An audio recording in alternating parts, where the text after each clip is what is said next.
Lui peut soulever une voiture, tirer un camion ou bien une locomotive. C'est l'homme le plus fort de France. Ses exploits impressionnent. Mais aux 13h, on a voulu comprendre à quoi ressemble sa vie au quotidien. La nourriture, ses vêtements, son travail. Guillaume Torel, Léo Lemaître et Antoine Vulliez ont pu le suivre. Et vous allez le voir, il s'est bien amusé avec eux. Au cirque, les regards sont tournés vers lui. Kevin Buttel, 180 kg de muscles et une force herculéenne. Ça impressionne toujours les gens, ce genre de choses, quoi. Habitué des exploits de force, il travaille dans un cirque depuis 5 ans et apporte une nouvelle dimension au spectacle. Ça amène un côté spectaculaire voilà, qui impressionne toujours les gens de voir quelqu'un de si fort et soulever des poids, enfin des objets si lourds que ça. Dans le passé, les hommes forts étaient présents dans les cirques et les foires, mais ont peu à peu disparu. Ça pèse combien, ça ? 72. 72 kilos, là ? Ouais. Le plus connu était le Canadien Louis Cyr, l'homme le plus fort du monde à la fin du 19e siècle, qui a inspiré Kevin. C'est vraiment un truc qui me tenait à cœur. Comme je voyais, il faisait 4 chevaux, il les retenait au bras, donc 2 d'un côté, 2 de l'autre, il fallait qu'il les retienne. Ça, par exemple, ça m'a toujours impressionné et ça, j'ai toujours voulu faire. Avec aisance, il réussit même à porter notre équipe de tournage. Derrière les performances de ce colosse, sa mère, toujours aux premières loges. En fait, j'ai l'impression d'avoir mal à sa place. En fait, j'ai l'impression de soulever le poids en même temps que lui. Il a une force naturelle, en fait, et je suis fière de mon fils. Une fierté consolidée par les exploits de Kevin.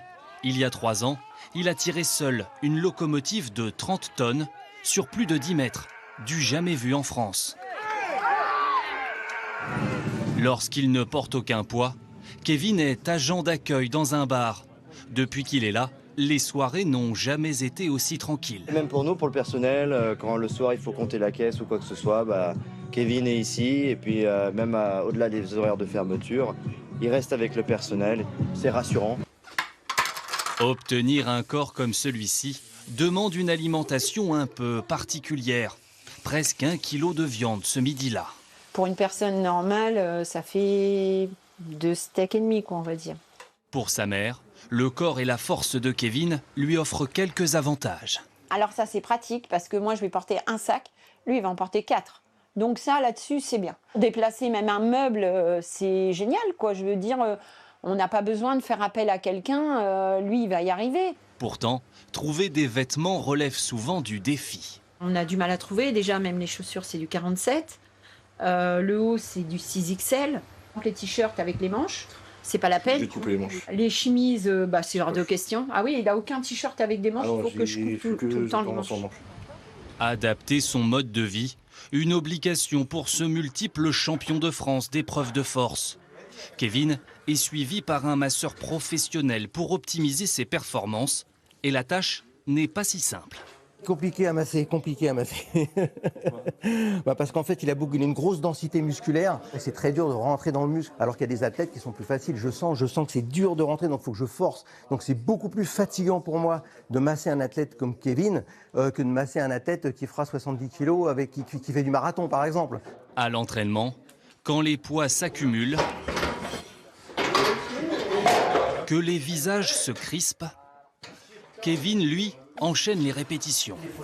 Malgré son statut, Kevin reste à l'écoute. Pour certains, il fait figure de modèle, inspire et n'hésite pas à donner des conseils. Moi, avec tous les axes techniques que Kevin m'a apportés, je pense que j'ai progressé en 5 ans beaucoup plus vite que ce que j'aurais fait en 10 ans tout seul. Faire toujours les mêmes mouvements sur des barres, je trouvais ça un petit peu ennuyeux. Et justement, Kevin, en fait, le fait de tirer une locomotive ou de soulever une voiture, c'était vraiment le côté spectacle, fun, qui m'a donné envie en fait, de faire ce sport. Kevin continue d'écrire sa légende.